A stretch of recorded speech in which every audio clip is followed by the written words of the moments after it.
Everyone, Bende educations मध्ये आपलं स्वागत आहे। आपण शिकतोय science and technology standard 10th part 1 periodic classification of element या लेसनची आपली सिरीज सध्या सुरू आहे। तर या व्हिडिओमध्ये आपण घेतोय पिरियड्स अँड इलेक्ट्रॉनिक कॉन्फिगरेशन। याच्या पूर्वीचं जे सिलेबस आहे ते तुमचं आधीच्या माझ्या व्हिडिओज मध्ये कव्हर केलेलं आहे। ते आधीचे व्हिडिओ नक्की बघा, म्हणजे सायन्स तुम्हाला अगदी सोप्या भाषेमध्ये समजेल। आणि हे जे सायन्स आहे हे सोप्या भाषेमध्ये शिकण्यासाठी आमच्या चॅनलला सबस्क्राईब करा, बेल आयकॉनचं बटन दाबा आणि व्हिडिओ आवडले तर नक्की फ्रेंड्स मध्ये शेअर करा, लाईक करायला विसरू नका। ओके, आपण शिकूया पिरियड्स अँड इलेक्ट्रॉनिक कॉन्फिगरेशन। हा पूर्ण मॉडर्न पिरियॉडिक टेबल आहे। हा कोणी सांगितलेला आहे? हा हेनरी मोसलेनी दिलेला आहे। ॲटॉमिक नंबरनुसार increasing order of atomic number मध्ये या पूर्ण एलिमेंट्सची इथे मांडणी केलेली आहे। तर पिरियड्स म्हणजे काय? तर horizontal rows in the periodic table they are called as periods. There are 7 periods in modern periodic table. हे बेसिक आहे याचं, हे तुमचं पक्क असलंच पाहिजे। तर पिरियड्स मध्ये काय होतं की आपण जसं जसं आडवं जाऊ पिरियड्स मध्ये जाऊ त्यामध्ये properties of neighbouring elements differ slightly. Properties of neighbouring element, आजूबाजूच्या एलिमेंट्सच्या ज्या प्रॉपर्टीज असतात त्या थोड्या डिफर होत जातात, differ slightly, and of the distant element differ widely. जर तुम्ही दूरच्या एलिमेंट्सचा विचार केला, तुम्ही अगदी हायड्रोजन आणि हेलियम पेक्षा जर तुम्ही लिथियम आणि निऑनचा विचार केला तर त्याच्या प्रॉपर्टीज मध्ये पुष्कळ फरक मिळेल तुम्हाला। पण जर आजूबाजूच्या एलिमेंट्सचा आपण विचार करू तर त्यांच्या प्रॉपर्टीज मध्ये थोडा बदल असतो। आपण पुढे जाऊया। Periods and electronic configuration. Electronic configuration नुसार पिरियड्स मध्ये एलिमेंट्सची मांडणी कशी केलेली आहे हे आता आपण बघू। तर in any period as we go from left to right, period शिकत असताना आपल्याला लेफ्ट टू राईट जावं लागतं। As we go from left to right in any period काय होतं, त्यामध्ये जे एलिमेंट्स आहेत त्या एलिमेंट्स मध्ये एक इलेक्ट्रॉन वाढत जातो। ठीक आहे, एक इलेक्ट्रॉनचा नंबर वाढत जातो, but number of shell same असतं। Number of shell remains same, but number of electron goes by increasing one by one.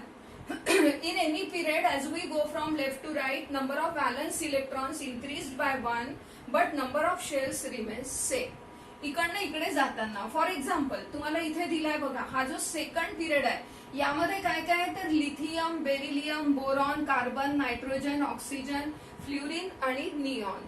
Okay, next slide बघूया। Lithium, beryllium, boron, carbon, nitrogen, oxygen, fluorine आणि neon. इथे lithium atomic number is 3, beryllium atomic number 4, boron atomic number 5, carbon 6, nitrogen 7, oxygen 8, fluorine 9 and neon 10। Okay, neon 10। तर या ठिकाणी बघा, जर आपण याचं इलेक्ट्रॉनिक कॉन्फिगरेशन लिहिलं, it is 2 1। First orbit can occupy only 2 electrons and second orbit remaining electrons जे आहे ते सेकंड ऑर्बिट मध्ये टाका। मग इथे 4 आहे तर इथे होईल इलेक्ट्रॉनिक कॉन्फिगरेशन इज 2 2। 5 असेल तर 2 3, 6 असेल तर 2 4, 7 nitrogen 7 2 5, oxygen 8 it is 2 6, fluorine 9 it is 2 7, then neon 10 it is 2 8। आता या ठिकाणी बघा याचं ऑक्टेट कम्प्लीट झालंय आणि ऑक्टेट निऑन वर कम्प्लीट झालं आणि निऑनच्या पुढे जर आपण आलो, ॲटॉमिक नंबर 11 वर आलो तर आपल्याला या ठिकाणी 2 8 1, 11 is sodium, Na sodium it is 2 8 1। समजताय? मग आता इथे 2 8 1 झालं म्हणजे या ठिकाणी तिसरं ऑर्बिट सुरू झालं। येत आहे लक्षात? म्हणजे आपण एका पिरियड मध्ये इलेक्ट्रॉनिक कॉन्फिगरेशन कसं असतं तर व्हॅलन्स इलेक्ट्रॉनचा नंबर एक वाढत जातो आणि नंबर ऑफ शेल्स जे आहे ते मात्र सेम राहतात। इथून इथपर्यंत सेकंड पिरियड आहे आणि इथून थर्ड पिरियड सुरू झाला। कशावरून समजतं थर्ड पिरियड सुरू झाला? या ठिकाणी 2 8 1 झालं, म्हणून या ठिकाणी हा थर्ड पिरियड सुरू झाला। इथे अर्गॉन जे आहे इथे ऑक्टेट कम्प्लीट होईल आणि नेक्स्ट ऑर्बिट सुरू होत असताना इथे पोटॅशियम पासून सुरू होईल। म्हणजे पिरियड मध्ये आपण जसं जसं आडवं जातो elements with same number of shells occupied by electrons belongs to the same period. एका पिरियड मध्ये किती एलिमेंट, जेवढे एलिमेंट्स हे असतात एका पिरियड मध्ये त्यांचे नंबर ऑफ शेल्स जे आहेत ते सेम असतात आणि जसं जसं तुम्ही पुढे पुढे जात तसं तसं त्यामध्ये एक एक इलेक्ट्रॉन वाढत जातो. फॉर एक्झाम्पल लिथियम, बेरियम हे तुम्हाला इथे सॉल्व्ह करून दिलेलंच आहे आणि एलिमेंट्स सोडियम, मॅग्नेशियम या ठिकाणी थर्ड पिरियड लिहिला होता मी. तर हे थर्ड पिरियडचे आहे. तिथे सुद्धा तसंच होतं बघा. शेवटचा जो एलिमेंट आहे तो आर्गॉन आहे. त्याचा ऑक्टेट कम्प्लीट तुम्हाला मिळेल ज्यावेळेला तुम्ही इलेक्ट्रॉनिक कन्फिगरेशन करून पाहाल. तर हे स्वतः तुम्ही करून पहा म्हणजे तुमच्या व्यवस्थित लक्षात येईल. In modern periodic table, electrons are filled in the same shell while going along a period from left to right. जसं तुम्ही लेफ्ट टू राईट जाता तर इलेक्ट्रॉन्स जे आहे ते सेम शेल मध्ये ऍड होत जातात. At the beginning of the next period, मग इथे तिसरा पिरियड सुरू झाला. So at the beginning of the next period new electronic shell starts filling up.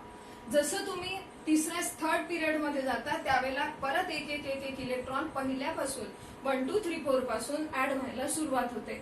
Number of elements in the first 3 periods is determined by electron capacity of the shells and law of electron octet. Law of electron octet जो सांगितलेला आहे त्यानुसार number of elements in the first 3 periods, पहिल्या 3 periods मध्ये exactly law of octet नुसार एलिमेंट्सची arrangement आहे आणि number of elements present आहेत. आता हा तुम्हाला एक इलेक्ट्रॉन होल्डिंग कॅपॅसिटी सांगितली आहे शेलची. इलेक्ट्रॉन होल्डिंग कॅपॅसिटी शेलची कशी कशी वाढत जाते बघा. एक फॉर्म्युला आहे त्यासाठी 2n², where n is the number of shell.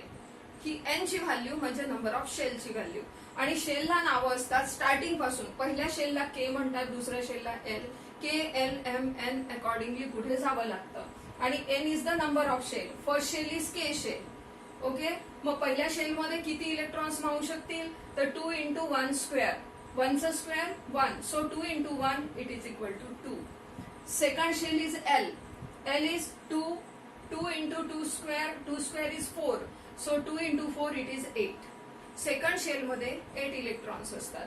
Third शेलची capacity 18 आहे, फोर्थ शेलची कॅपॅसिटी 32 आहे. पण हे जे आहे 18 कॅपॅसिटी, 32 कॅपॅसिटी ऍक्च्युली ते सब शेल्स मध्ये असतात आणि याप्रमाणे जे इलेक्ट्रॉनिक कन्फिगरेशन आहे हे तुम्हाला 11th-12th मध्ये आहे. सध्याला तुम्हाला फक्त बेसिक इलेक्ट्रॉनिक कन्फिगरेशन शिकायचं आहे. ठीक आहे, पुढे जाऊया. The chemical reactivity of the element is determined by the number of valence electrons in it and the shell number of the valence shell.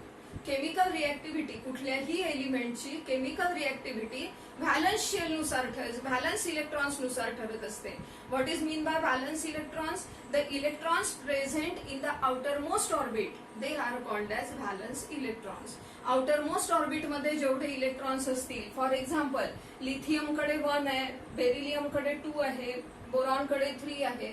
हे जे आउटर मोस्ट ऑर्बिट मध्ये असलेले इलेक्ट्रॉन्स आहेत हे आउटर मोस्ट मध्ये ऑर्बिट मध्ये असलेल्या इलेक्ट्रॉन्सला valence electrons म्हणतात आणि या व्हॅलन्स इलेक्ट्रॉन्स नुसार त्यांची केमिकल रिएक्टिव्हिटी जी आहे एलिमेंट्सची ती ठरत असते. Information about the properties of elements can be obtain from the position of element in the periodic table. Periodic table मध्ये एखाद्या एलिमेंटची पोझिशन कुठे आहे यानुसार आपल्याला त्याच्या प्रॉपर्टीज सुद्धा सांगता येतात. Group wise, period wise properties fix आहेत आणि त्यानुसार आपल्याला त्याच्या प्रॉपर्टीज सांगता येऊ शकतात. ठीक आहे, आता क्वेश्चन्स. हे पिरियड वाईज कसं चेंज होत जातं इलेक्ट्रॉनिक कन्फिगरेशन हे तुम्ही इथे नक्कीच शिकले असाल आणि हे खूप सोपं आहे. तुम्ही पुन्हा नीट समजून घ्या म्हणजे तुम्हाला ते पक्क समजेल. आता क्वेश्चन्स याच्यावरती कसे येतात तर लिथियम, इथे तुम्हाला ॲटॉमिक नंबर्स त्याचे दिलेले आहेत. हा टेक्स्चुअल क्वेश्चन आहे. Which of these elements belong to be in the period 3? Third period मध्ये यापैकी कोणते एलिमेंट्स आहेत हे तुम्हाला ओळखायचं आहे. त्याचं इलेक्ट्रॉनिक कन्फिगरेशन करा आणि ज्या ठिकाणी असे 3 तुम्हाला नंबर्स मिळतील, फर्स्ट ऑर्बिट कम्प्लीट होईल, सेकंड ऑर्बिट कम्प्लीट होईल आणि थर्ड ऑर्बिट मध्ये आपण जाऊ त्यावेळेला ते थर्ड पिरियड मध्ये एलिमेंट्स असतील. Then give scientific reason why third period contain only 8 element even though the electron capacity of third shell is 18. Third शेलची इलेक्ट्रॉन कॅपॅसिटी जरी 18 आहे तरी त्यात 8 एलिमेंट्सच का आहेत याचं तुम्हाला सायंटिफिक रिझन द्यायचंय. ठीक आहे, हा क्वेश्चन 2 मार्क्ससाठी, हा क्वेश्चन 1 मार्क्ससाठी. त्यानंतर नेक्स्ट आपण जो व्हिडिओ घेणार आहोत त्यामध्ये आपण घेणार आहोत periodic trends in the modern periodic table. Periodic trends पैकी नेक्स्ट व्हिडिओमध्ये आपण व्हॅलन्सी आणि ॲटॉमिक साईज घेऊया. सगळं तुम्हाला आजचं शिकवलेलं नक्की समजलं असेल. Wish you all the best. पुन्हा भेटूया नेक्स्ट व्हिडिओमध्ये.